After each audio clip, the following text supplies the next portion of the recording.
चित आनंद रूप प्रभु, मेरे चित को चेतन कर दो, मेरे चित को चेतन कर दो, मेरे चित को चेतन कर दो।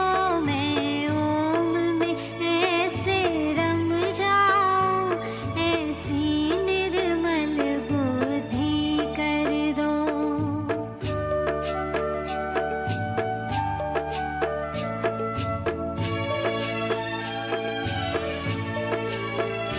मन चिंता करता रात दिवस, विषयों में आनंद पाने की, एक झांकी अपनी दिखा के प्रभु, मेरे मन को सोहम कर दो, मेरे मन को सोहम कर दो, मेरे मन को सोहम कर दो।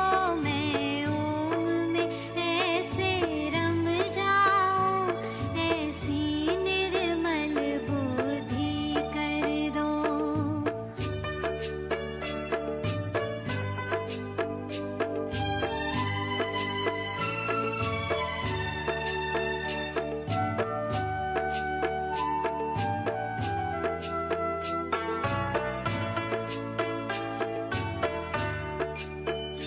परदोष न देखूं आँखों से, ना सुनूं बुराई कानों से, सारा जग आत्म रूप बने, ऐसी मेरी सृष्टि कर दो, ऐसी मेरी सृष्टि कर दो, ऐसी मेरी सृष्टि कर दो। मैं ओम में ऐसे रम जाऊं, ऐसी निर्मल बुद्धि कर दो।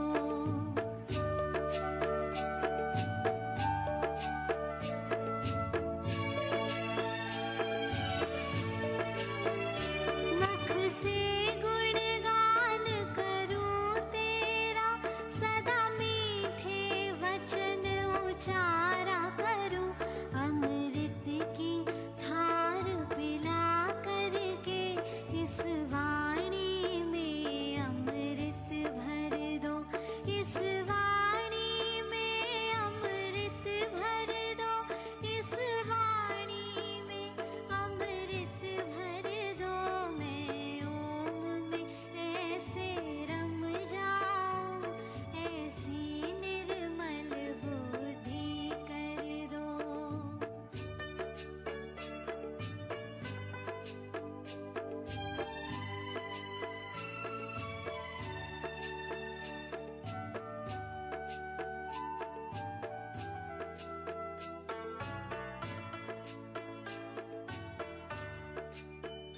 ये अंग प्रत्यंग जो है मेरे, लग जाए सेवा में तेरे, जीवन अर्पण हो चरणों में, हे नाथ कृपा ऐसी कर दो, हे नाथ कृपा ऐसी कर दो, हे नाथ कृपा ऐसी कर दो।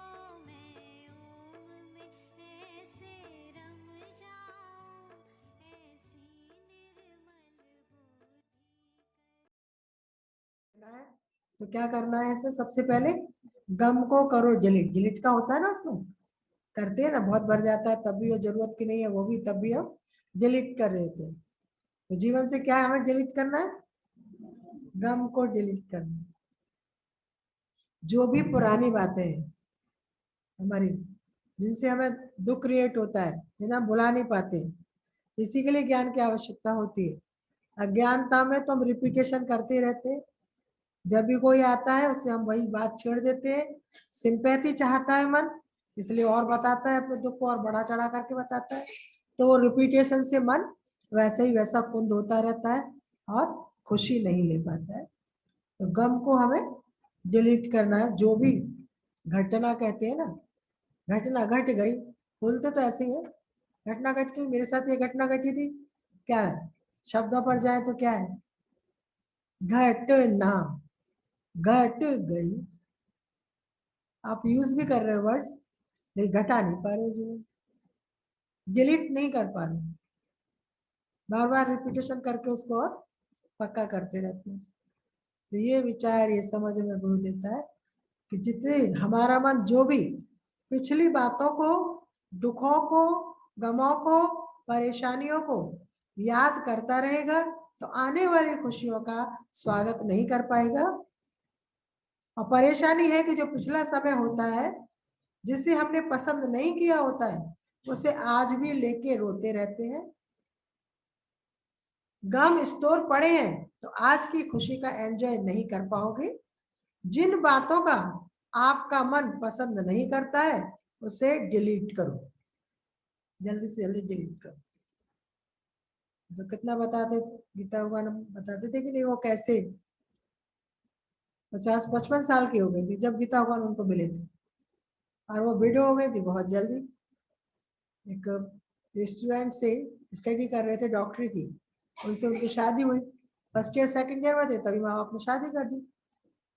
पहले समय में ऐसा होता भी था, बस शादी कर दो, कोई बात नहीं, पढ़ाई करता रहेगा, बहू यहाँ बनी रहेगी, ऐसे विचार हुआ करते थे। तो शादी कर दी थी, तो वो तो पढ़ने चले गए थे अपनी डॉक्टरी, और वो रहती थी अपने ससुराल में। अचानक कुछ ऐसा एक्सीडेंट हुआ उनका, और तीसरी साल भी नहीं कर पाए थे, शांत हो गए।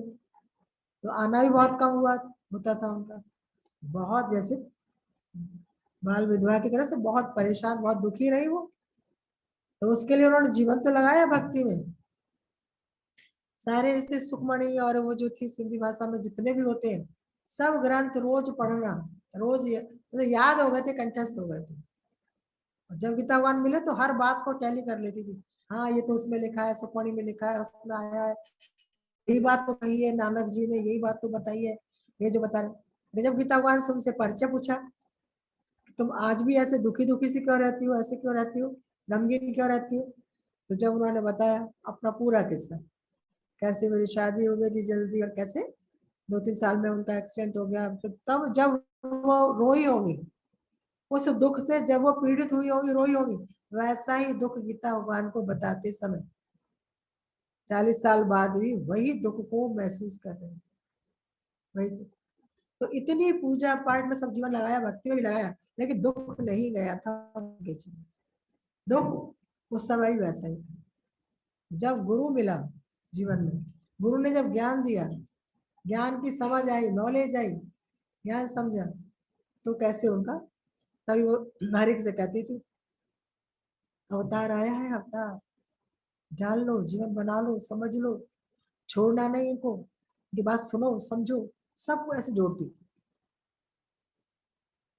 कैसे हम जीवन के दुखों को नहीं भुला पाते, गुरु आकर जब हमें ज्ञान देता है, सही समझ देता है, आए अकेले जाते अकेले, बीच का मरोड़ा बेकार अपना बना करके परेशान होते रहते हैं, दुख दर्द खाते रहते हैं, इस तरह से गम को डिलीट कर, नहीं तो खुशियों को ले नहीं पाओगे। सबके जीवन में देखा होगा, अभी कोई घटना घट गई है, लेकिन आज अगर बेटे की शादी है तब भी आंसू बहा लेते हैं, ये होते तो, ये होते तो ऐसा होता, अच्छा लगता। तो गुरु कहता है खुशी कहाँ ले पा रहे हो, आज खुशी का मौका है पर खुशी नहीं ले पा रहे हो, क्योंकि दुख को झूले में झुला रहे हो, घटना को अभी घटाया नहीं तुमने।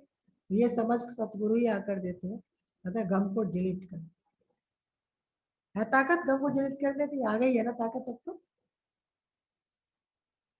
खुशी को एंजॉय नहीं कर पाओगे, खुशी को करो सेव। जो पल जो क्षण हमने खुशियों में बिताए हैं उनको याद करते रहो, उनको दोहराते रहो, भले उनको बताते रहो खुशियों को। कैसे गुरु के साथ ही खुशियों को आज भी याद करते हो, कैसे मिलन हुआ, ताजमहल में मिले, गए यहाँ से, पता चला गुरु जी आए हुए आगरा, गए किसी तरह से, शुरू शुरू में निकलना आसान नहीं होता था, डर भय लिहाज न जाने कितने ऐसे बंधनों से जकड़े हुए थे। पहुंचे वहां, दीदी के यहाँ आए हुए थे, गुरु जी रहते थे ईदगाह में, आते थे तो वहां जब पहुंचे ईदगाह, तो वहां पता चला गुरुजी तो सबको लेके ताजमहल गए हुए। तो फिर जो कुछ लोग रह गए थे देर से आए, फिर वो लोग ताजमहल पहुंचे सभी लोग। तो वहां के पल जो गुरुजी से साक्षात्कार हुआ, बिठाया, भजन सुनाया, नचाया गाया, पहली बार जो हम लोग बिल्कुल ही ऐसे रहते थे बिल्कुल, तो वो पल कैसे दुनिया की ऊंची नीची दीवारें सैया तोड़ के जी मोड़ के मैं आई रे तेरे लिए सारा जग छोड़ के, कैसे वो भजन गाना करके गवाते थे। मैं अपने सच्ची है प्रेम की तो वही इश्क के चलते, और इस पर कैसे कभी खड़े होके पाँव नहीं हमने मतलब रखा होगा डांस जैसी चीज के लिए। लेकिन वहां जब गुरु का इशारा हुआ, ताजमहल में कैसे बैठ करके सब डांस हुआ, कभी किसी के सामने भजन नहीं बोला, तो ये जीवन 4 दिन का है, तो फिर क्यों पाप करता है ये। 9 महीने में दुखों में लटका, तो भजन याद था उस समय, तो वही भजन ताजमहल में 2-3 बार सुना, फिर जब जब मिलते तो वो भजन कैसे गुरु उठाता है, कहाँ से गुरु करता है। तो वो जो खुशी के पल है वो सेव है, गुरु के साथ बिताए हुए पल वो आज सेव है। तो चाहे जब बैठ करके हम खुशियों में खुश हो लेते हैं। इतना ही बड़ा कोई कारण आता है, पहली बार जो हमारा ऑपरेशन हुआ तो अपने मन को हमने यही बस विचार दिया, हम तो गुरुजी के कमरे में बैठे हुए हैं, गुरुजी के पास प्रेमी बैठे हुए हैं, और हम भी गुरुजी से बात कर रहे हैं, वो भी बात कर रहे हैं, गुरुजी ने किसको क्या उत्तर दे रहे हैं, कैसी महफिल सजी हुई है। तो मन गया ही नहीं कैची पर चक्कू पर, जो गुस्से में गया तो डरा भी मन, लेकिन उसके बाद अपने मन को डाइवर्ट कर दिया, गुरु के पास बिताए हुए पला में दे दिया। तो इसीलिए साकार गुरु के साथ का इतना जो है महत्व है, उनके साथ बिताई पलो, तो उसको सेव करो जहां जहां जब भी तुम्हें खुशी मिली है, जिससे भी तुमने प्रेम पाया।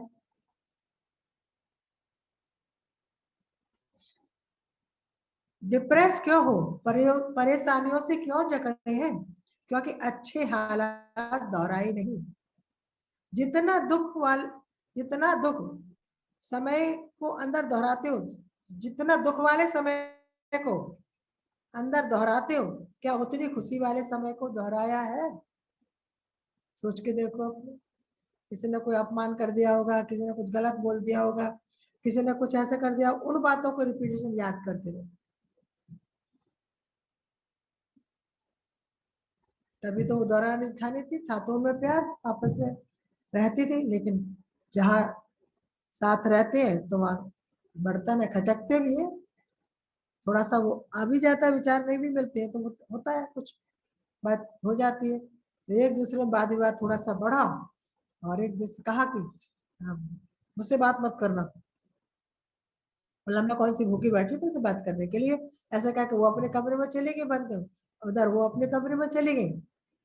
तो उसने विचार किया, मेरी माँ ने मुझे क्या सिखाया कि कभी कोई ऐसे पल जो तुम्हें खराब करे, तुम्हें अच्छा महसूस नहीं करने दे, तो तुम याद करना, उस पहले वाले दिन को याद करना, जब उनसे कोई खुशी मिली या उनके साथ कोई अच्छा व्यवहार हुआ हो, उस पल को याद कर लेना। तो जैसे ही वो ऐसे करने बैठी, माँ की बात याद करके, कि जब मैं आई थी तो सास तो थी नहीं मेरे घर में, जेठानी ने तो मेरा आगमन किया था, मेरा स्वागत किया था, मुझे कंगन पहनाए थे, मुझे कितने प्यार से मुझे अंदर लेके गई थी, कितना प्यार किया है मुझे।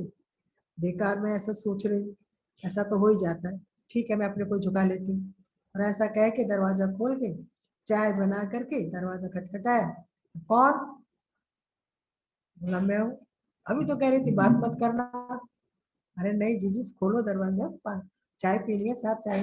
तो मतलब कैसे, जो वो विचार याद आया उसे, खुशी की बात याद आ गई, तो कहाँ हो गई, छू हो गई ना, मेल्ट हो गई ना सारी बातें। तो अच्छे पल याद रखो, कर सकते हैं कि नहीं ऐसा?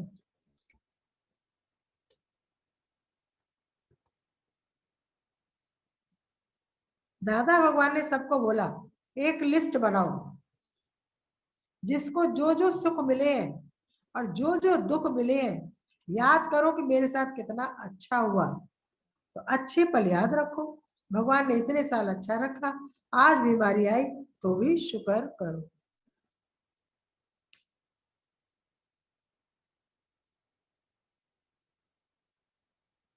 लिस्ट बनाने बैठेंगे तो क्या क्या निकलेगी? घटनाएं, दुख की बातें दो चार ही आएंगी, और खुशी तो हर पल इतना खा रहे हैं, पहन रहे हैं, घूम रहे हैं, रह रहे हैं, प्यार करने वाले मिले हैं, कैसे इतना अच्छा जीवन है।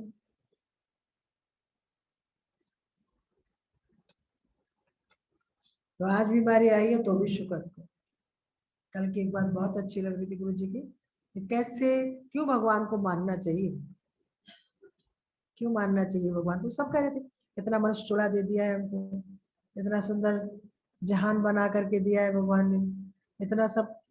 तो बोला अगर जिनको नहीं दिया है भाई, चोले में बीमारी भी दी है, पैदा होते ही कितने लोगों को बीमारी होती है साथ में, इसका मतलब वो शुक्र नहीं करे, वो शुक्राने नहीं गए भगवान की। बहुत सारी बातें जो बता रहे थे सब, बोला इसके विपरीत भी तो होता है। अगर तुम्हें सुखी सुख मिला है, अच्छा भी मिला है, तो किसी को खराब भी मिलता है। तो क्या वो नहीं माने भगवान को कि भगवान है?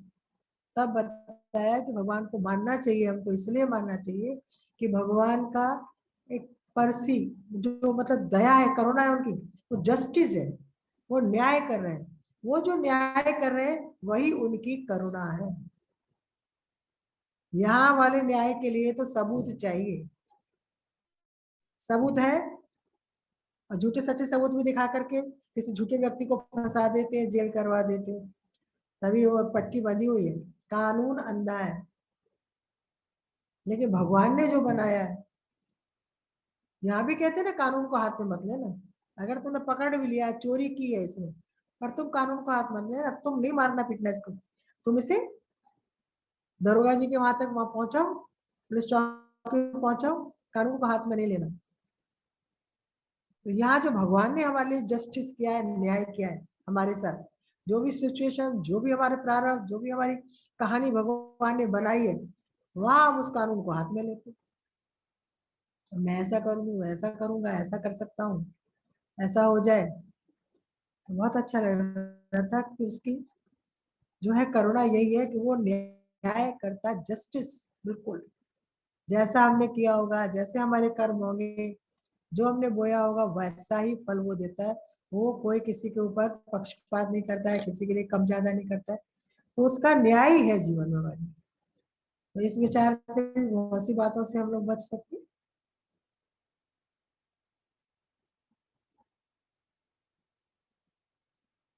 रिश्तों को करो रिचार्ज। प्यार का रिश्ता कंटिन्यू रहता है जब भीतर से इच्छा ना हो, और ये ना उम्मीद करे कि दूसरा ही प्यार करे। प्यार होगा तो अंदर से एक दूसरे को समझ पाओगे, प्यार को सीमित किया तो घुटन होगी।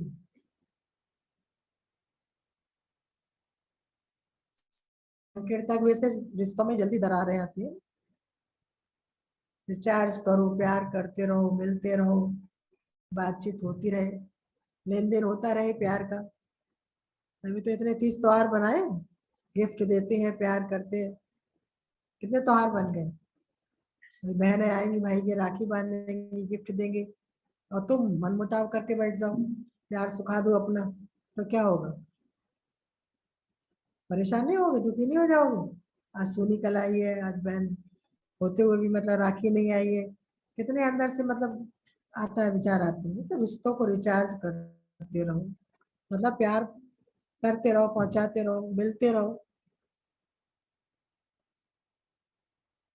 ऐसा नहीं कि नहीं वो अच्छे नहीं है, उन्होंने हमारे साथ ऐसा किया है, अब हम नहीं उन्हें देखेंगे। कितनी बार ऐसा नहीं कहते, मेरी चिता से भी हाथ नहीं लगाने देना उसको, मैं उसे मतलब देखना नहीं चाहती, उसका मुंह भी नहीं देखना चाहती।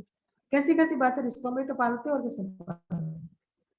गुरु एक सावधानी देता है, रिश्तों को रिचार्ज करना। फिर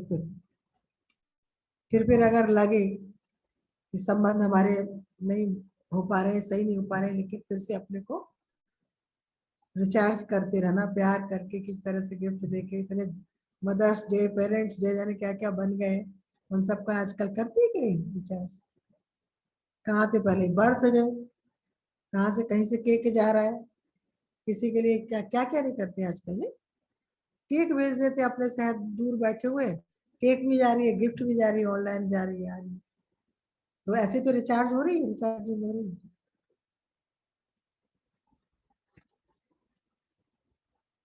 क्योंकि प्यार होगा तो अंदर से एक दूसरे को समझ पाओ। ये बात तो समझ में आ रही है ना। अगर प्यार नहीं है तो हम समझ पाएंगे एक दूसरे को, बात करने का दिल करेगा ही नहीं। किसके मन के अंदर क्या है, क्या वो चाहता है, किस बात से वो खुश होता है। कैसे गुरु बताते थे, ससुराल जाओ तो पेट के रास्ते से घुसो किसी के, मतलब उसको उसकी पसंद का उसको बना के खिलाओ, जैसा वो पसंद करता हो वैसा तुम बना के खिलाओ उसे। नहीं हम तो ऐसे ही बनाते हैं, हम तो ऐसे ही पसंद करते हैं, हम तो मिर्च खाते हैं तो मिर्च का ही बना के रख दिया। तो कैसे मतलब इन बातों को भी गुरु हमें समझ देता है, जहाँ जैसे प्रेम में ही तुम किसी को समझ पाते हो, किसी के भावों को पढ़ पाते हो। प्रेम तो बहुत था, और डायरी वाला प्रेम था, उससे क्या हुआ, तलाक की नौबत आई कि नहीं आई? डायरी वाले प्रेम से तलाक की नौबत आ गई। कह रहे पहले तो इतना प्यार करते थे और अब तो ये बोलते नहीं। मैं कितनी भी सजती हूँ संवरती हूँ, इतना अच्छा खाना बनाती हूँ उनके लिए, सब करती हूँ, एक शब्द भी प्रशंसा में नहीं बोलते, हाँ से नहीं बोलते। तो ये सब अनुभव आज गुरु ने बताए हैं, तो कैसे आज जताना भी आ गया, जतलाना भी आता है। दोस्ती को करो डाउनलोड, दोस्ती और प्यार बढ़ना चाहिए, विशालता आए रोज परिवार में, नए दोस्त जुड़ने चाहिए। जो लोग सीमित होते हैं उनके जीवन में बाहर नहीं होती, आनंद नहीं होता, खुशी नहीं होती। लेना देना आनंद का हो, बाकी सारा छोड़ दो। ये सब हम जब देखते हैं जो भी बातें हैं ना, कैसे गुरु के पास आकर सत्संग में आकर के सब कुछ अपने आप ऑटोमेटिक होता है। यही ज्ञान की महानता, यही सत्संग की महानता। हर चीज यहाँ आकर के हमारी कैसे ठीक हो जाती, संवर जाती, रिश्ते भी अच्छे हो जाते, क्योंकि मांग निकल गई, इच्छा निकल गई, किसी से बदले की भावना निकल गई। कभी नहीं कि मैंने इतना खर्च किया तो भाई इतना ही दे हमें, या हमें इतना ही चाहिए, ऐसी भावना नहीं आती है। हम अपने प्यार के लिए कर रहे हैं, बदले में नहीं चाहिए। वन वे ट्रैफिक गुरु ने सिखा दिया। तो जितनी भी ये जो है मोबाइल के द्वारा बताया गया है वो सब हम देखते हैं, तो सत्संग में आ जाते हैं, गुरु की जो प्रेरणाएं मिलती है, गुरु की जो समझ मिलती है, उसके द्वारा कैसे हम इन सब का पालन कर ले। वैसे कितने दोस्त बनाते थे हम, जब गुरु नहीं था जीवन में, कितने लोगों से रोज मिल पाते थे, रोज किसी के पास जा पाते थे, कभी सोच ही पाते थे, अरे रोज रोज कहीं। तो कैसे हम देखते हैं जो गुरु हमें सिखाना चाहता है ऑटोमेटिक करा भी लेता है हमसे। इतने सारे दोस्त मिल जाते हैं, किसी शहर में चले जाओ, कहीं चले जाओ, तुम्हें ऐसा लगेगा कि यहाँ भी गुरु का जो सत्संग चलता है, वैसे में अपना आप ही महसूस होता है। ये नहीं लगता कि कोई नया घर है हमारे लिए, कोई नया व्यक्ति है, इतना अपना आप गुरु डाल ही देता है, रिचार्जिंग हो ही जाती है सब, अलग से कुछ करने की हमें जरूरत ही नहीं पड़ती, स्वतः ही दोस्त बढ़ जाते हैं। सुबह दोपहर शाम कभी कोई मिल रहा है, कभी कोई मिल रहा है, कभी कोई मिल रहा है, किसी ने किसी के द्वारा बताया इनसे मिलना है, इनकी ऐसी कोई तकलीफ है, इनके साथ ऐसी कोई बात है, चलो मिलते हैं। या पहली बार भी कहीं जाना पड़ जाए तो मन में कोई नहीं आता है, कैसे घुसे कैसे जाए, बिल्कुल अपना आप देखने का सब हो जाता है, जाके ऐसे अपना आप प्यार से बोलना हो जाता है, बात हो जाती है। तो लेना देना आनंद का हो, बाकी सारा छोड़ दो। सूखा फुल्का तो गले में अड़ता है, सूखे नहीं बनो, सबकी तरफ दोस्ती का हाथ बढ़ाओ। मैत्री करुणा मुदिता गुरु रोज हम लोगों को सिखा देता है। तो सबके लिए एक अच्छी वाइब्रेशंस भी होते हैं, अच्छी भावनाएं रहती है। तो इतने रूखे सूखे नहीं बने, जैसे सूखा फुल्का आप नहीं निकल सकते हो आराम से अच्छे से, पानी का गिलास ही उठा लोगे अगर रूखा खाना पड़ेगा, अगर सब्जी नहीं होगी। तो ऐसे ही रूखा व्यवहार भी हमारा किसी को अच्छा नहीं लगता। तो क्या था पहले, किसी के आते ही जरूर किसी मतलब से आया हो, कहीं ऐसा ना हो ये अपना मतलब निकाल ले जाए, बुद्धू बन जाए, कैसे विचार थे इन लोगों के पास, जरूर अपने काम से आया होगा। तो यही सब विचार आते थे, लेकिन आज कैसे गुरु की कृपा से आया ही भगवान, है ही भगवान। कितना अंदर से मन अच्छा होता है, और ऐसा भाव से सब उसे बिठाते हैं, प्यार करते हैं, तो अपने आप ही कहता है यहाँ ऐसा प्यार नहीं कहीं देखा। प्रेमियों से मिलते कितने भी जो कार्यक्रम होते हैं उनमें सत्संगी पहुंच जाते हैं, इतने सुंदर तरीके से भजन भाव होते हैं, ऐसा आनंद आता है, सब कहते हैं ऐसा प्रोग्राम हमने कहीं नहीं देखा। जैसे यहाँ तुम्हारी मैरिज एनिवर्सरी मनी, या यहाँ किसी की बर्थडे मनी, या ऐसा जो कार्यक्रम हुआ, ऐसा हमने कहीं नहीं देखा, ऐसा प्यार हमने कहीं नहीं देखा। सच में आज गुरु को बलिहारी जैसे गुरु हम लोगों के अंदर कैसे ये मैत्री, करुणा, मुदिता, प्रसन्न रहने का ये स्वभाव रोज रोज जो हम सुनते हैं, घंटे आकर के यहाँ श्रवण करते हैं, कैसे मन पर इसकी असर होने लगता है। मन मना होकर सुनते हैं तो मन चेंज होने लगता है। वो सबकी तरफ दोस्ती का हाथ बढ़ाओ, सूखे नहीं बनो। ये कहता था वो सभी दुश्मनों का खात्मा कर दिया है। वो कहता हुआ जा रहा था मैंने सभी दुश्मनों का खात्मा कर दिया है, सभी दुश्मनों का खात्मा कर दिया है। तो सब लोग सुनने वाले हैरान थे, ऐसा तो कोई नहीं कर सकता, सभी के दुश्मन होते ही है 4 से 8, सबका कैसे कैसे इसने मर्डर कर दिया, क्या कर दिया इसने, कैसे खात्मा कर दिया। तो उसे रोक के पूछा मैं क्या कह रहे हो, कितने लोग मार दिए तुमने, कितने दुश्मन तुमने मार दिए।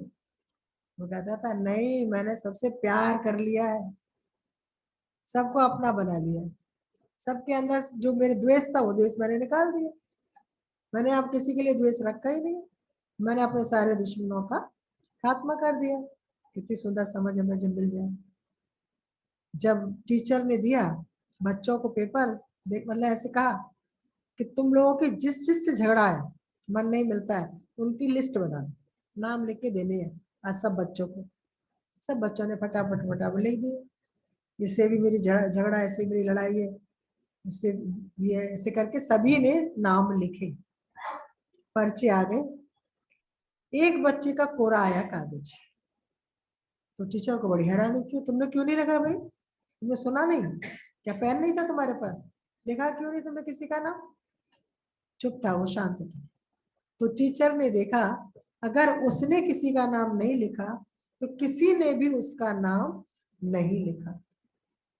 क्या सिखाना चाहते हैं, हमारे अंदर किसी के लिए नहीं है गलत भावना, द्वेष, तो निश्चित ही दूसरे के अंदर भी नहीं। ये प्रकृति के नियम है, इसलिए अपने अंदर के राग द्वेष निकाल के देखो।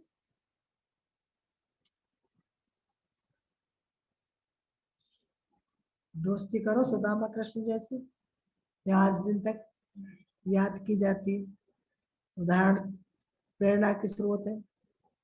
कहाँ सुदामा बेचारे और कहाँ कृष्ण भगवान, लेकिन कैसे अंत तक मैत्री का भाव था उनके अंदर, कैसे स्वागत किया दौड़। वो अलग बात थी कि मैत्री होते हुए भी उन्होंने कभी इच्छा नहीं रखी मेरा दोस्त इतना द्वारकाधीश है तो मैं जाकर उससे मदद ले लूं, क्यों मैं ऐसा जीवन यापन कर रहा हूँ, क्यों भीख मांग कर खा रहा हूँ, क्यों मेरे बच्चे भूखे सो जाते हैं तो मैं मांग लूं कुछ, मेरी तो दोस्ती है। लेकिन दोस्ती के अंदर की भावना कौन सी थी, मुझे कुछ चाहिए नहीं, दोस्ती है मेरी पर मुझे कुछ चाहिए नहीं। और उधर कितनी अच्छी दोस्ती थी, अगर ये आया इतने सालों बाद मिला है तो आंखों से अश्रु जल से उनके पांव धोए, मैत्री के भाव से तो कर सके होंगे और किसी के तो नहीं धोए। लेकिन सुदामा जी से कितनी मैत्री थी अंदर के, कितना था उनका अपनापन था उनके साथ, और कितने वेहल हुए कि तुम इतने दिनों बाद आई, ऐसी हालत कर ली तुमने अपनी।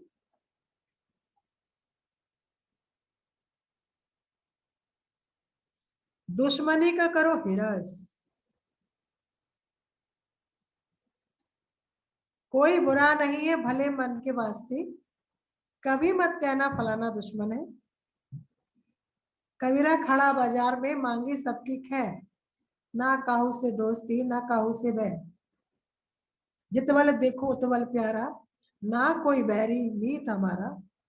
मेरा कोई बैरी नहीं, मेरा कोई मित्र नहीं, मेरा सबसे प्यार है, सबका मेरे से प्यार है। दुश्मनी का भाव हिरस करे, भीतर दुश्मन बैठा है मन पापी ये चोर। दुश्मन अगर कोई है तो केवल तुम्हारा ही मन है, इसके अलावा कोई दुश्मन नहीं है। तो ये समझ कहाँ से मिलती है हमको, किसी ना किसी झगड़ा करके, किसी ना किसी दुश्मनी मोल लेके, कैसे दुश्मनी और बदले की भावनाओं से ये जो बनते हैं डेकोइट वगैरह बन जाते हैं, ये कहाँ से बनते हैं? कोई ऐसी घटना घट गई है और हमें भी इनसे बदला लेना है, इन्होंने हमारे साथ ऐसे किए तो हमें भी इनके साथ ऐसा करना है।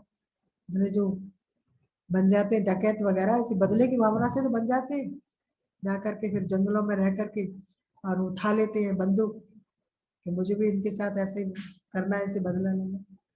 तो दुश्मनी के भाव को हिरास करो, मत आने दो। और समझो कि अगर दुश्मन है कोई तो हमारा अपना मन है, जो हमें सही समझ नहीं होने के कारण, अज्ञानता के कारण, अज्ञान के अंधेरे के कारण कैसे हमको ये गलत विचार लेकर के हमारी कहाँ ले जा रहा है हमको। दुश्मनी, राग, द्वेष ये सब कराता रहता, मैं मेरा तू तेरा करा करके कैसा जीवन खराब कर देता।